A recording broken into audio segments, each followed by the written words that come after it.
우리가 하나님께서 우리 모든 삶을 지켜보시고 인도하고 계신 줄을 믿으시고 이렇게 주 안에서 힘을 얻고 살아가실 수 있길 바랍니다. 우리가 살아가다 보면 우리 사람이 대단해 보이고 눈에 보이지 않는 하나님은 그저 없는 분처럼 느껴질 때가 많습니다. 그런데 오늘 우리가 이런 성경을 묵상할 때마다 깨달아야 할 것이 우리 인간은 있다가 없어지지만 하나님의 말씀은 영원하다는 것입니다. 우리가 이 열왕기 상하를 묵상하면서 우리가 조선왕조 500년도 아니고 왜 고대 사회에 저 이스라엘 그 중동의 아주 작은 나라 그 나라에 그것도 그 나라의 고대에 있었던 그 이야기를 오늘 왕들 이름 외우기도 바쁜데 이거 어떻게 다 이거를 왜 보아야 하느냐 그런 사실 의문점이 드는 거죠. 우리가 우리나라 역사 조선왕조 500년도 안 배우는데요. 그런데 여러분 왜 그러냐면 하나님은 그 이스라엘 가운데 하나님이 어떤 분인지 하나님이 자신을 나타내 보여주셨고 그리고 그 이스라엘을 통해 하나님의 말씀을 우리에게 계시해 주셨기 때문에 그래요. 우리가 이 열왕기 하를 보면서 가장 자주 반복되는 말씀이 여호와의 보시기에 라는 말씀이거든요. 사람의 인생은 뭐 어린아이로 태어나서 꿈많은 청소년기를 지나 중년의 나이가 되고 늙어서 이제 노년이 되고 그렇게 덧없이 가는 것이 아니라 하나님이 주신 그 사명을 이루기에 충분히 길고 충분한 시간만큼 우리는 살아가고 있다는 겁니다. 사실 모든 사람의 삶은 하나님 안에서 주어졌지만 하나님이 그 인생을 덧없게 한 게 아니라 그 하나님의 말씀대로 뜻대로 살아가기만 하면 하나님은 그 사람에게 주신 그 사명 이 땅에 그 사람을 보내신 그 모든 사명을 다 이루도록 충분한 삶을 그에게 주시는 겁니다. 그래서 우리가 잘못 생각하면 인생이 너무 그냥 복잡하고 괴롭고 힘든 일이 많아서 편안하고 즐겁고 기쁘게 사는 것이 목적이라고 생각하지만 하나님은 그 목적이 아니에요. 그래서 세상 사람들은 뭐 노세 젊어서 노세 그러지만 그러니까 삶의 의미와 만족을 찾지 못하게 되는 것이죠.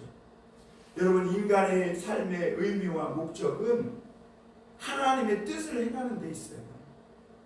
나를 지으신 분의 목적을 찾고 그분이 나를 왜 지었는지 나를 이 땅에 왜 살게 하는지 내 인생의 마지막 끝이 어디고 나는 장차 죽어서 어떻게 될 건지를 우리에게 가르쳐 주세요. 그것이 성경 말씀입니다. 여러분 그 성경과 신앙을 통해 나를 향한 하나님의 뜻을 찾고 그 뜻에 100% 살아내기 위해 하나님 앞에 나아가는 삶 그것을 우리는 신앙생활이라고 하는 거예요. 그러면 삶이 의미 없어지지 않아요. 세상에서 잠깐은 막 우리의 욕망도 절제해야 되고 또 내가 무언가에 매여 사는 것 같지만 그러나 하나님은 그렇게 하나님의 말씀과 뜻을 따라서 살아갈 때 그 사람을 통해 하나님이 계획하신 놀라운 일을 이루시는 줄 믿습니다. 여러분 오늘 우리는 왕들의 이야기를 보고 있어요. 사실 이 왕들은 오늘 우리와는 비교할 수 없는 그런 큰 삶의 격차가 있지 않겠어요. 소위 세상적으로 보면 이 사람들은 금수저를 물고 태어난 사람들이에요. 저 높은 곳에서 사는 사람들이라고요. 우리는 사실은 뭐 잘나봐야 그냥 마을이나 동네나 그냥 이 도시에서 조금 뭐 유지가 될 수 있을지 모르겠어요. 그러니까 사실은 왕에 비해 우리는 흙수저밖에 안 되는 사람이죠. 그런데 여러분, 하나님이 인정하시고 쓰시는 사람이 어떤 사람이냐? 여러분, 오늘 왕들 보세요. 오늘 하나님은 사실은 우리가 오늘 열왕기하 9장을 읽어보면 그냥 우리가 글로 읽으니까 그렇지, 이것을 한 사람의 인생의 생생한 현장으로 드러내면 그 삶의 말로가 얼마나 비참한지 몰라요. 여러분, 하나님은 엘리야를 통해서 이 열왕기상 19장에 보면 이 아합이 어떻게 죽을 것을 예언했어요. 이 나봇의 포도원을 빼앗고 그리고 자기의 욕망을 채운 이 아합을 이 디셉 사람 엘리야가 가서 만나서 하나님의 말씀을 전합니다. 너의 집이 여로보암 집처럼 바사의 집처럼 멸망하게 될 거다. 그리고 내 아내 이세벨은 들깨들이 먹게 되고 그 이세벨의 피를 들깨들이 핥게 될 것이다. 이렇게 선포를 합니다. 그러니까 오랜 시간이 지나도 그런 일들이 안 일어나요. 그렇죠? 뭐 지금 그 아합의 아들 아시야, 요람 뭐 이렇게 왕이 될 동안 그런 일들이 일어나지 않은 거예요. 그러니까 엘리야의 말이 우습게 여겨지는 거죠. 그러나 여러분, 사람은 잊어버리고 또 망각하고 있을지 모르지만 하나님은 그 사람이 행하고 그 사람이 저질렀던 모든 죄를 하나도 잊지 않고 계시다. 다 갚아 주신다는 거예요. 오늘 하나님께서 이 9장 7절에 보면 이렇게 말하죠. 너는 내 주 아합의 집을 치라. 내가 나의 종 곧 선지자의 피와 여호와의 종들의 피를 이세벨에게 갚아 주리라. 이 아합과 이세벨은 잊어버렸을지 몰라요. 특히 이세벨은 자기가 저지른 이런 악한 행동을 다 잊고 살았을지 몰라요. 대신 나봇의 집은 그리고 이세벨과 아합을 통해 그리고 그의 아들 아시아와 요람을 통해서 힘들고 어려운 일을 당했던 이 사람들은 잊지 못하고 있겠죠. 그러나 또 한 분이 잊지 않고 계신데 그분이 하나님입니다. 하나님은요, 우리가 지은 죄를요 다 알고 계신 분이세요. 그래서 열왕기하는 당당하게 여호와의 보시기에 그가 정직히 행하였더라 악하게 행하였더라 평가하고 있는 겁니다. 하나님은 우리가 회개하기 전까지 절대로 우리 죄를 도말하시는 분이 아니에요. 여러분, 왜 하나님께서 그럼 아합의 집을 이렇게 오랫동안 유예해 주셨냐, 멸망을 유예해 주셨는가? 이 아합이 한번 선지자의 말을 듣고 회개한 적이 있거든요. 그러니까 아합이 온전히 하나님께 돌아올 시간을 좀 주신 것이죠. 말씀을 믿고.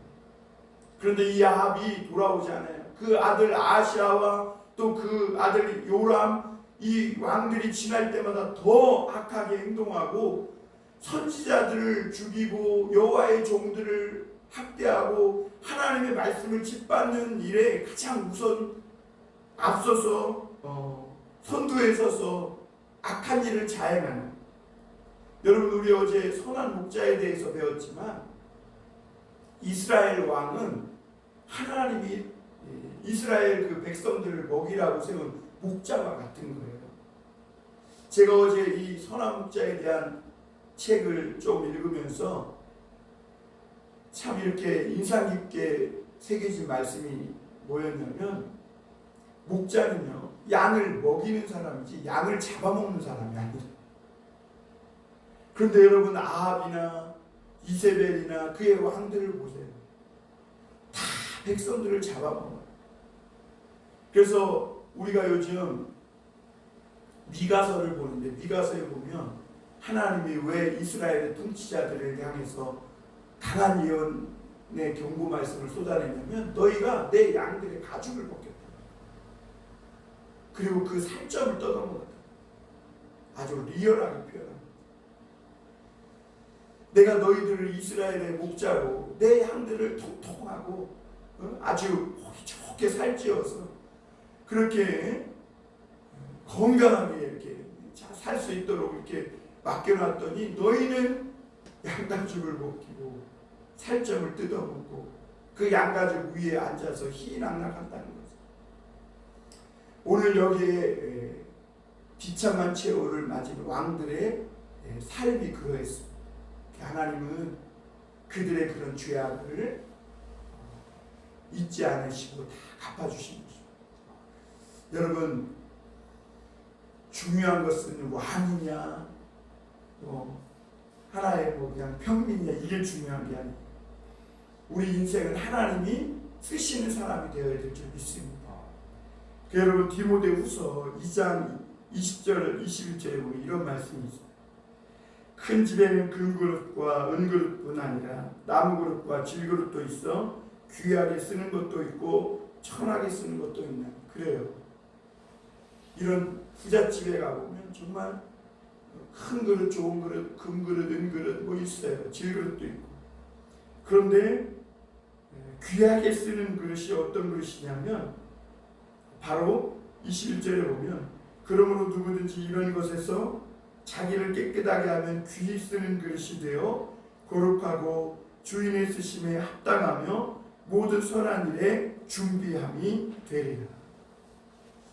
중요한 것은 금그릇이냐 은그릇이냐 질그릇이냐가 아니라 왕이냐 그냥 일반 평민이냐가 중요한 게 아니라 하나님이 보시는 것은 깨끗하냐 이거를 보시는 줄 믿습니다.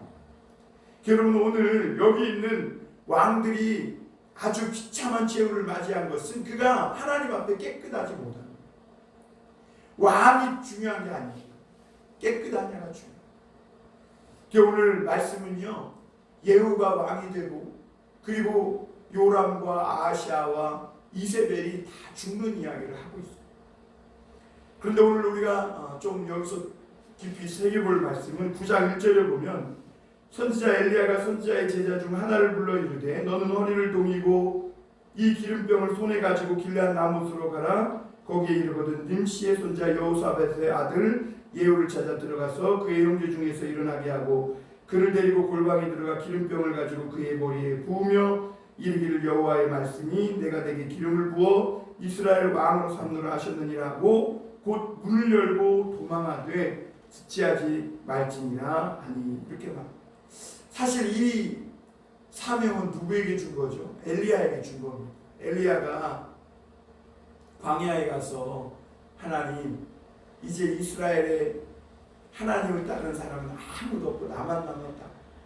그리고 이제 저 이세벨이 나도 죽이려고 한다고 하면서 낙심해 있을 때 하나님은 그 엘리야를 까마귀를 통해 먹이시고 입히시고 또 위로하시고 한 다음에 그에게 새로운 사명을 주죠.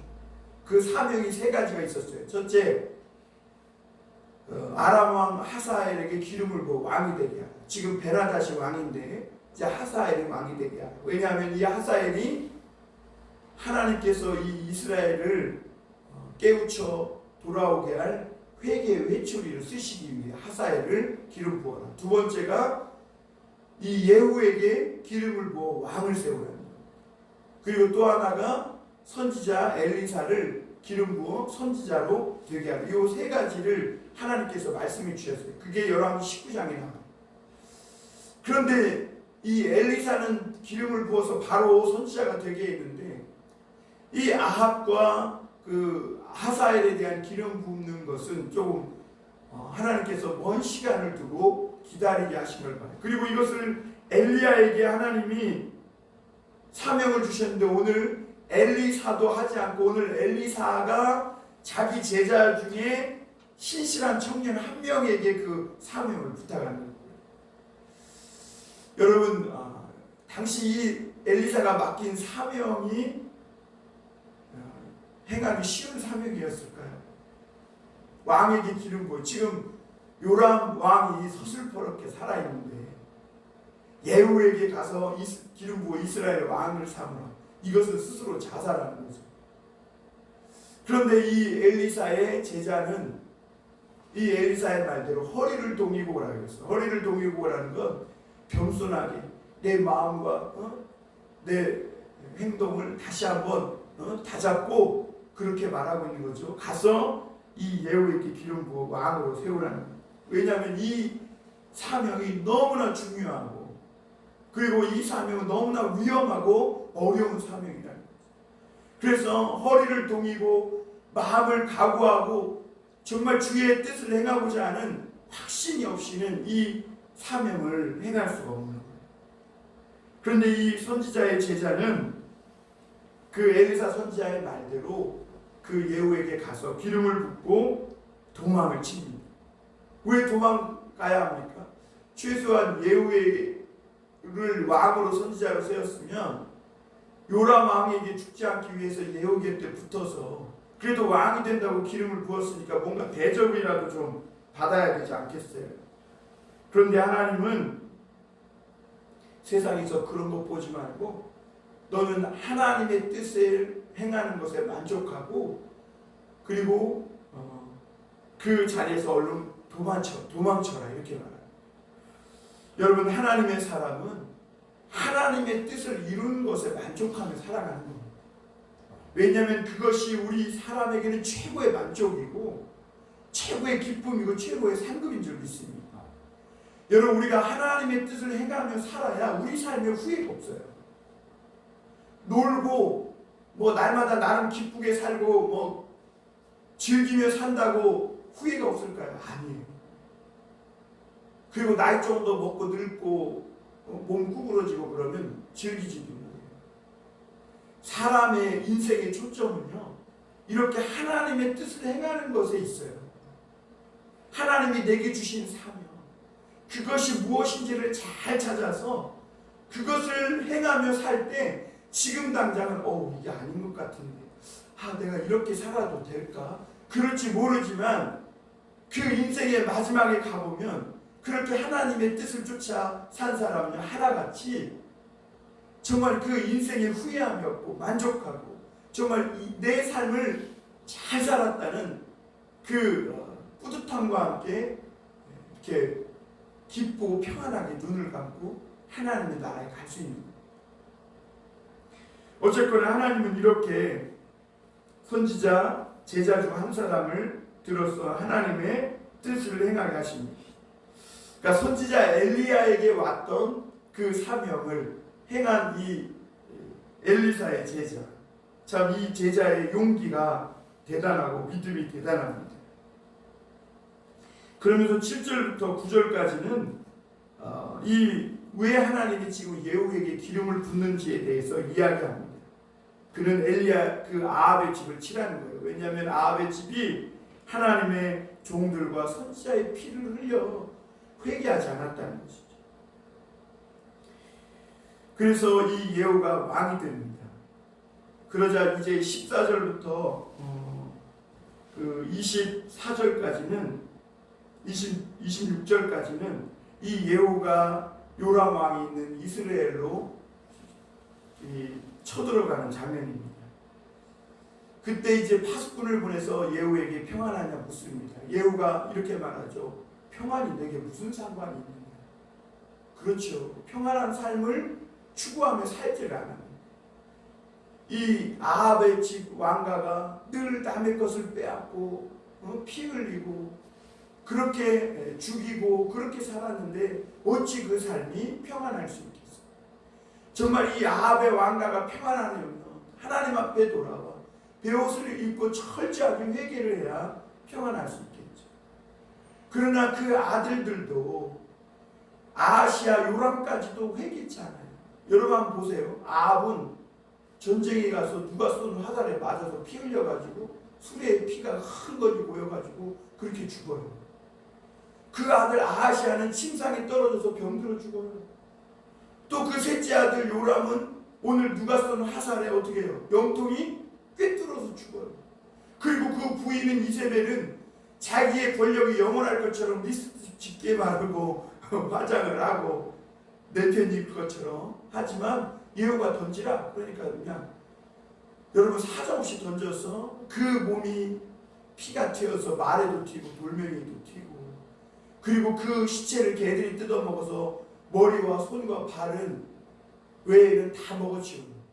그러니까 개들도 이스라엘의 그 머리, 교모한 술책으로 나봇을 아주 잔인하게 짓밟은 그 계략을 꾸며낸 이 이세벨의 머리는 먹지도 않아요. 그리고 그 나쁜 일을 행한 손과 발은 뜯어먹지도 않다. 그리고 오늘 나봇을 죽인 그 자리에 그 이세벨의 시체가 거름으로. 여러분, 하나님은요 다 보시는 겁니다.